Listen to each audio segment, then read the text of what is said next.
Selamat pagi Kang Arifin. Halo, selamat pagi. Kang, beberapa hari ini aku agak resah loh. Tapi Jadi ya sebenarnya keresahan ini wis suwe kanggo warga Jogja iku wis suwe. kenapa ya? Klitih lho Kang. Oh, klite. Heeh, klitih ya kaya begal ngene lho. Oh iya. Heeh, engko ngerti-ngerti nang dalan dicegat cok ngono wae. Nah, sing gak aku resah jadi kan ngerasa nek aku kuwi dilalah kudu bali bengi ora aman kan aku yo makane resah kuwi mau. Iya. Yo alhamdulillah aja nganti aku yo kena tur aja nganti warga liyane yo kena aja kedaden meneh. Nah, jadi Iya. aku ki nek krungu ning berita-berita kae yo saka Facebook, yo saka media online. Kuwi wong sing melakukan tindak pidana klitih kuwi kok rata-rata do dibebaske ngono lho Kang. Oh iya. Dibebaske Iki ya. aturan iki kepiye kok iso kok ngono. Bahkan yang terakhir kuwi ya Kang ya. Ana korban klitih. Korban klite. Nah, korban klitih. Dia membela diri. Membela diri. Heeh. Mengakibatkan sing korbane sing pelaku klitih iki meninggal dunia. Nah, kuwi sekarang DE ya diproses secara hukum. Diproses secara hukum. Lah nek menurut aturan hukum itu yang sesuai iki sebenarnya bagaimana sing aku ora ngerti antara kok ada yang dibebaskan, ono sing ditahan. Itu aturan hukumnya bagaimana toh Kang? Oh. Ya aku arep kon bisa iki arep jelas. Soalnya bau banget mau pertanyaane. Oh ngene wae. Manut lah Kang jenenge aku wong takon. Iya. Jadi sebenarnya kan klitih itu kan perbuatan yo akeh lah kuwi runtutan macamnya kan akeh. Ana sing mengatakan kuwi iki penganiayaan ya iso karena dia kan ana korbane. Ya. Ana kemudian penjambretan, perampokan dengan senjata ya iso wae kan. Karena kan ada juga wingi aku yang maca berita jadi klitih kemudian dia melakukan itu Mengambil barang ono juga. mengambil barang. Oke. Nah kan terus akhirnya kan sebenarnya kan klitih itu kan sebutan aja ya, sebutan begal. Iya. Tapi sing ono ning wilayah yo umumnya ning Jogja. Di Jawa Tengah. jenenge klitih. Dan rata-rata iki kan aku memperhatikan kan sik nglakoni itu entah sik sekolah loh. Rata-rata Jadi pelakune malah anak sing sekolah. Jadi nak menurut aturan ngene kan. Klitih kuwi kan pertama krana kan takon kok akeh dibebaske ngono ya. Dibebaske. Jadi nak miturut aturan apa ya jenenge? Sistem peradilan pidana anak. Nang undang-undang berapa kae? 11/2012. Jadi nak nang sistem peradilan anak itu kan sebenarnya kan nak basa London iki ultimum remedium. Angel ya Kang ya. Angel iki basane. Jadi ultimum remedium itu apa ya? Penggunaan mekanisme pidana itu menjadi upaya terakhir yang bisa dilakukan setelah upaya-upaya yang lain itu dilakukan. Upaya terakhir ya. Upaya terakhir. Kalau upaya-upaya yang lainnya tidak bisa dilakukan. Maksudnya upaya yang lain itu contohnya kepiye gitu. Jadi nang undang-undang 11/2012 itu kan untuk perbuatan pidana yang ancamannya itu maksimal 7 tahun itu diupayakan untuk dilakukan diversi. Apa meneh kuwi angel lah ya. Diversi. Apa meneh? Diversi. Jadi diversi iki istilahnya apa ya? Neng desa-desa kayak musyawarah lah, musyawarah. Jadi le menyelesaikan itu secara mufakat. Di luar. Oh dirembuk, oh, nek bosan dia dirembuk. Dirembuk, bukan. Tapi ada syaratnya loh ya. Di bawah 7 tahun ancaman pidananya. Oh, nek ancaman pidananya 7 tahun ke atas itu tidak bisa diterapkan sing apa ki mau jenenge? Apa ki mau? Apa? Diversi. Diversi ki mau. Iya.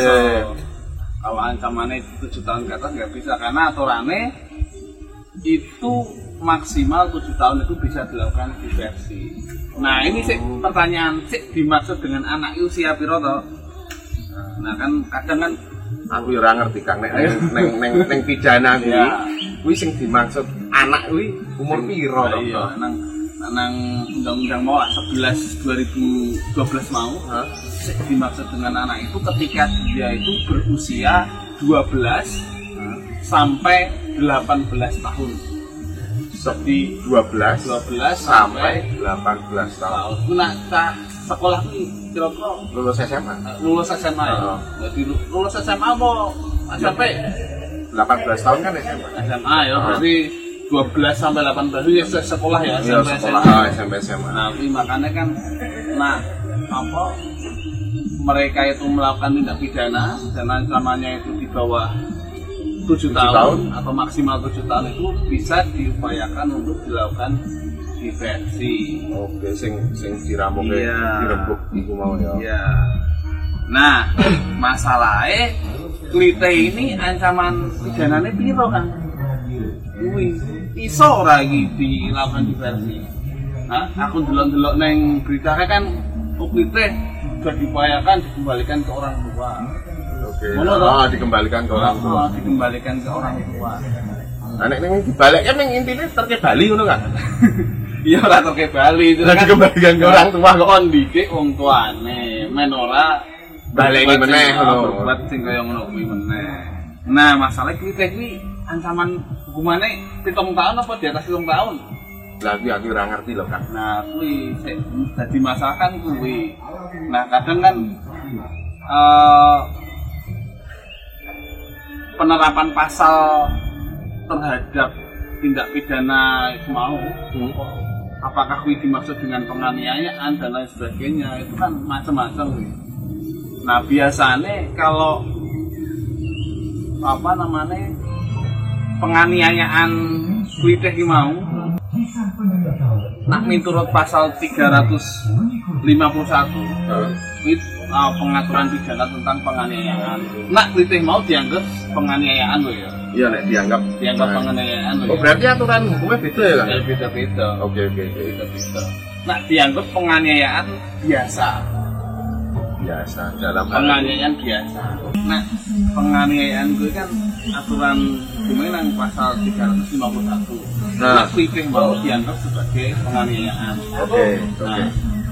Penganiayaan menurut pasal 351 mau, misalnya dia menyebabkan luka ringan, itu ancaman hukumannya itu 2 tahun 8 bulan kalau menyebabkan luka ringan. Oke.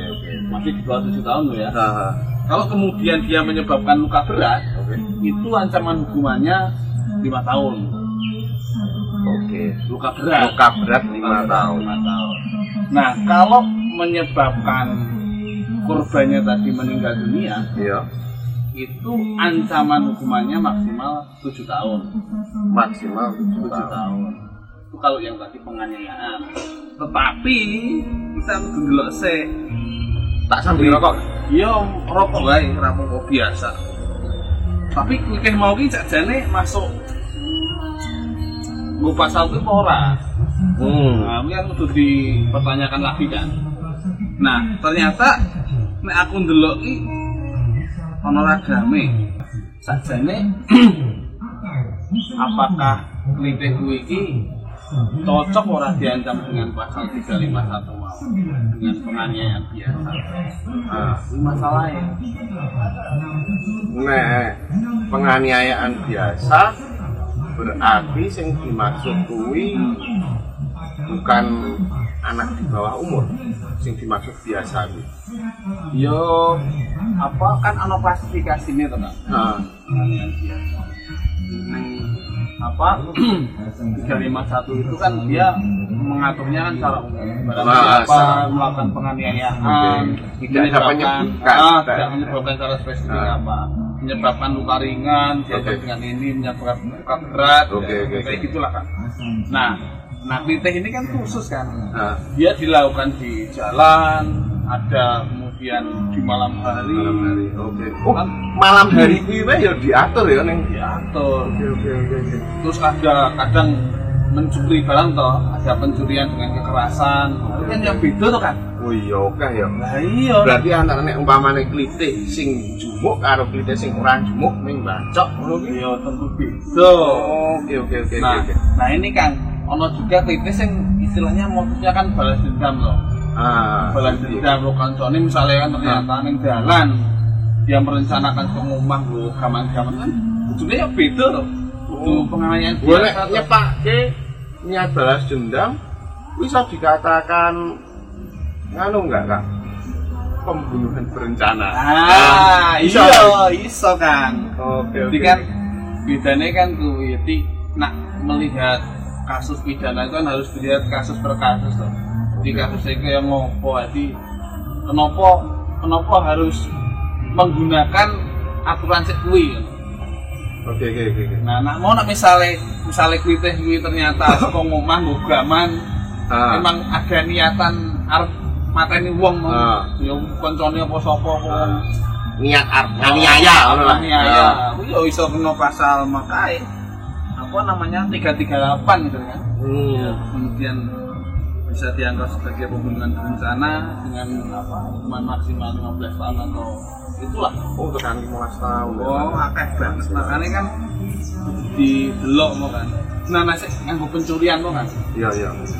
Jadi nek sik nganggo pencurian mau nak miturut pasal 365 KUHP. Kuwi ancaman hukumannya 9 tahun. 9 tahun. Berarti nek 9 tahun kuwi ora kena diversi kan? Hah? Ayo mau kan diversi kan 7 tahun. Iya, ya toh? 7 tahun. Anak kudune ora kena. Ora kena berarti dia akan menjalani pengadilan. Jadi dia akan litigasi di pengadilan. Oh, ya. Ini sih ngono kan. Ini ya. Ini kan diskusi toh istilahnya kan. Iya. Diskusi ben ngerti akan itu priye. Oke. Kudune nek ancaman pidanane kuwi 9 tahun toh ki mau berarti kan di atas 7 tahun seperti undang-undang 11 2012 ki mau ya. Nah kuwi mau berarti seharusnya itu sudah jatuh pidana nek menurut aturan itu mau. Iya. Oh iya. Ini ora dikembalikan ning wong tuwa ngaturane biasa. 7 tahun loh. Iya bener. Nah, sebenarnya neng 365 KUHP itu ya ayat 2 ini ono klasifikasi nih. Misalnya dia dilakukan di malam hari. Nah, ini klitih kan rata-rata neng malam di malam hari toh. Kemudian di mengakibatkan luka-luka misalnya kan. Kasus terbaru neng Kandaan kan dia enggak mengakibatkan luka, enggak menyerang seorang, tapi dia membuat video bawa gaman. Bawa gaman, ya itulah bawa gaman terus bawa pil di rantai. Nah itu nanti iso kena ya kayak teror lah. Teror ya mas. Menakut-nakuti ya, menakut-nakuti. Nah terus nek seumpamane kuwi kan pelakune kuwi umure 15 tahun. Nah, 15 tahun ini berarti kira-kira ya nek SMA paling sekitar kelas 1. Kelas 1 SMA. Nah, kelas 1 SMA klitih atau bacok. Tapi tidak mengakibatkan kematian. Tidak meninggal korbannya. Kuwi kena pidana ora sih? Nah, jadi sih kowe setuju nak klitih kuwi tidak dikenakan pasal 351 penganiayaan biasa. Tapi dia harus di apa istilahnya bisa dikenakan pasal 354 atau kemudian itu kalau mengakibatkan luka berat tuh ya. Atau kemudian pasal 338 kalau mengakibatkan kematian misalnya. Atau kemudian pasal tadi yang 365 kalau itu pencurian dengan kekerasan tadi. Nah itu kan pasal itu kan runtutannya kan dilakukan di malam hari, menakut-nakuti kayak gitulah. Jadi itu kan ancaman hukumannya kan jelas semuanya di atas 7 tahun. Oke, semua ancaman pidananya di atas 7 tahun. Kalau di atas 7 tahun ya jelas diversi nggak dimungkinkan.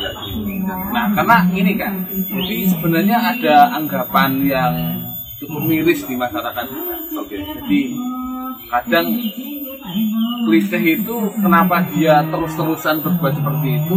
Karena dia beranggapan ketika saya melakukan itu, ya sudah nanti kita cuma ditangkap terus kemudian dikembalikan lagi, dia berbuat lagi ditangkap kembalikan lagi. Kalau kayak gitu,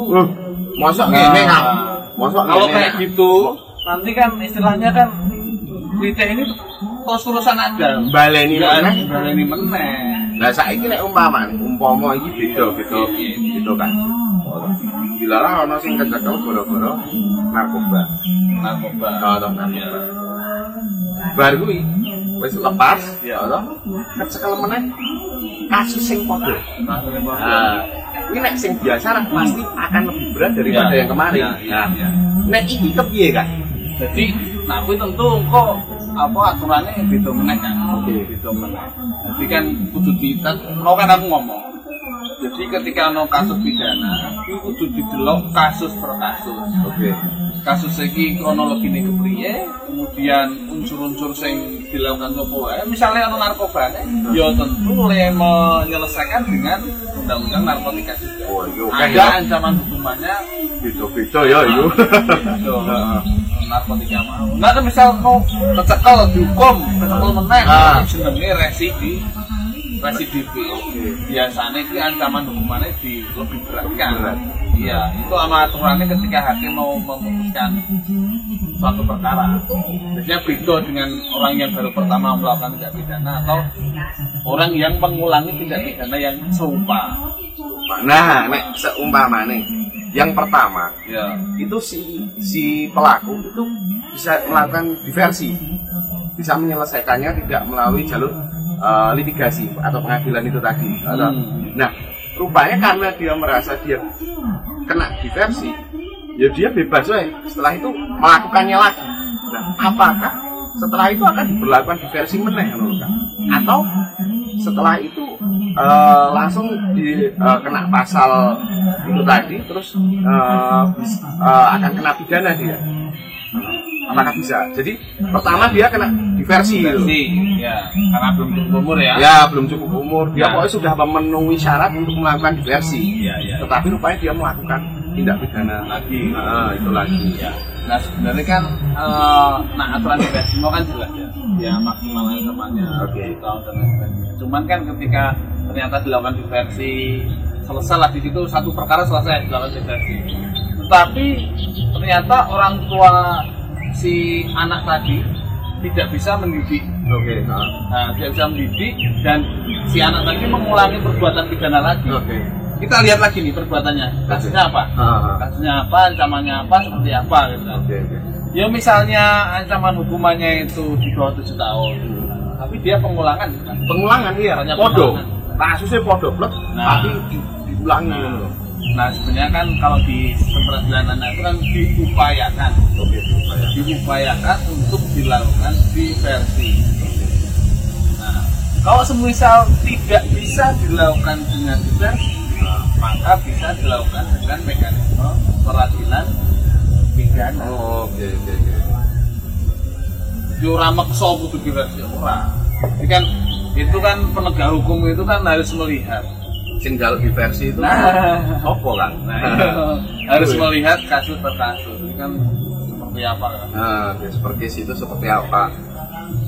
Nah, saiki lah nek dhewe ndelok kelitih itu kan wis rata-rata dilakukan oleh anak-anak remaja. Iya. Ya kan? Dari pihak kepolisian pun mereka juga sudah melakukan, tapi karena memang aturan hukum itu kan baku, Iya. baku dan rigid banget itu loh, aturannya rigid banget gitu kan. Nah, itu apa yang harus dilakukan khususnya oleh kepolisian yang ada di daerah istimewa Yogyakarta ini, nah kalau seumpamanya dilakukan tadi pendampingan menggunakan diversi itu tadi sudah dilakukan, terus ataupun sudah dihukum menggunakan hukum pidana sudah dilakukan juga, tetapi juga di kondisi pandemi seperti ini pun masih ada rupanya kasusnya. Nah ya kan, nah itu sebenarnya metode yang lebih baik untuk dijalankan itu gimana sih? Contohnya kayak melakukan apa ya, ibaratnya itu kayak penyuluhan lah, penyuluhan oleh pihak kepolisian gitu. Atau sebenarnya nek menurutku pribadi ya kan ya, sebagai orang awam gue, pendidikan yang ada di rumah, parenting orang tua ke anak itu bagaimana gitu kan. Nek seumpamanya si anak itu sudah melakukan, agar si anak tidak melakukan lagi, itu kan pasti orang tua itu pasti paham dengan anaknya sendiri masing-masing ya kan, seperti itu. Nah, tetapi bagaimana solusi secara secara general untuk melakukan penyuluhan terhadap karena Jogja itu kan sekolahnya banyak banget tuh, sekolahnya banget, dan itu random itu sing melakukan di kan kita tidak tahu, dan rata-rata kan kok ngelumpuk ngendi arep balas dendam dono, rata-rata salah sasaran, sopo dikenai. Nah di situ piye Kang ya? Aku ngene Kang, tetap nomor 1 pertama kepolisian tetap harus tegas. Tapi saya mengapresiasi nih kepolisian Jogja juga kemudian mengupayakan CCTV diversi. Hanya sudah mulai ke sudah mulai tegas gitu. Karena beberapa kali kalau kita lihat ke belakang kan banyak yang kasus-kasus itu yang diversi, tapi kemudian tidak berhasil untuk menurunkan angka kritik itu. Itu kan. Tapi untuk ini akhir-akhir 2020-2021 kayaknya kepolisian DIY sudah mulai ada aturan yang otomatis itu mereka memang sudah mengolahnya gitu kan, bahkan pasal-pasal 354 terus kemudian 365 itu juga sudah mulai diterapkan. Jadi ancaman hukumnya sudah di atas 7 tahun gitu kan. Oke, berarti yang nanti otomatis bahwa itu ketegasan itu tidak dilakukan diversi ya. Pertama, kedua apresiasi juga dengan kepolisian Jogja itu setiap malam kalau jam-jam 10-12 jam-jam rawan itu ada patroli. Oke. Ada patroli itu istilahnya untuk meningkatkan rasa keamanan masyarakat. Itu perlu juga. Yang kedua, dan itu harus tetap dilakukan karena Jogja kan berhati nyaman kan dilakukan. Jadi upaya pencegahan itu yang pertama, penindakan juga perlu. Nah, ketiga, sosialisasi penting. Jadi bisa jadi kepolisian mengajak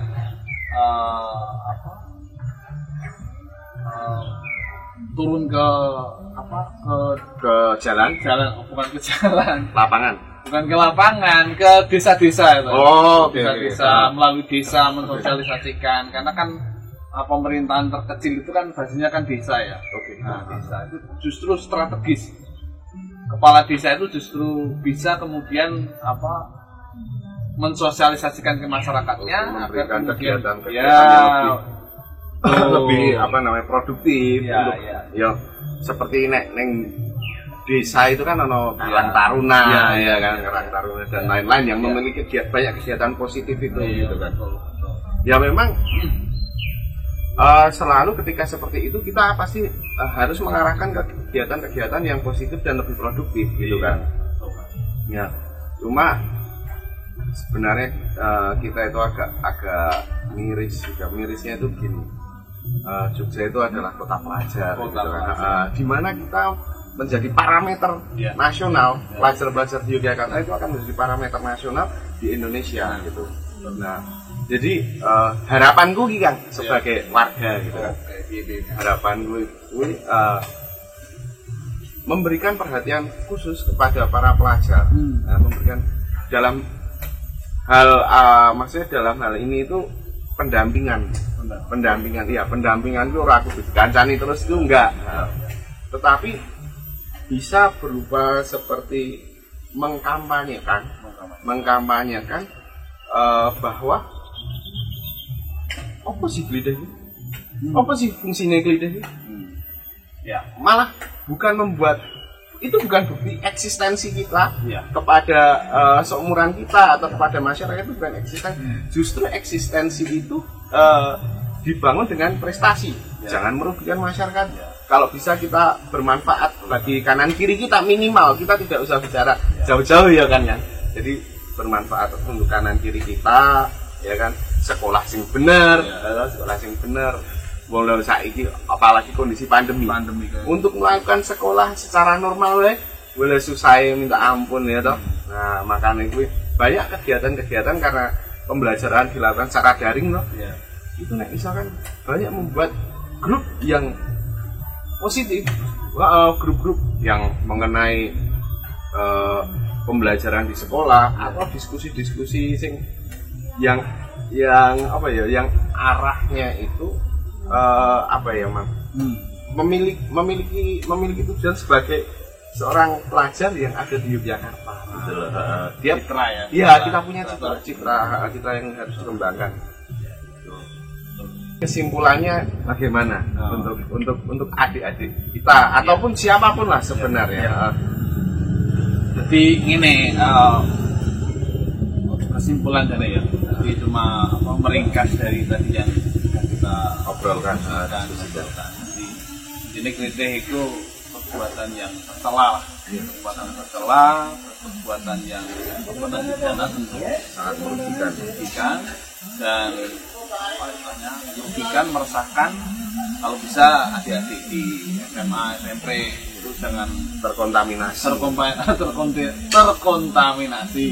dan jangan melakukan perbuatan itu. Karena itu sangat nggak keren sekali ya kan. Jogja keren tanpa kritik ya. Istimewa kan, istimewa. Jadi itu terus saya mendorong untuk kita semua mendorong agar kritik ini memang benar-benar ditindak tegas aja. Biar bisa menjadi pembelajaran bagi semua. Saya. Terima kasih. Oke, matur nuwun Kang. Aku wis rada padang iki Kang. Yo semoga diskusi kita ini membuka banyak hati, ya kan, banyak hati. Semoga jadi menyadari bahwa kritik itu sangat-sangat meresahkan dan kita harus menghentikan itu kan, karena ingin semuanya itu aman, nyaman, ya kan, dan Jogja berarti nyaman. Oke, tos.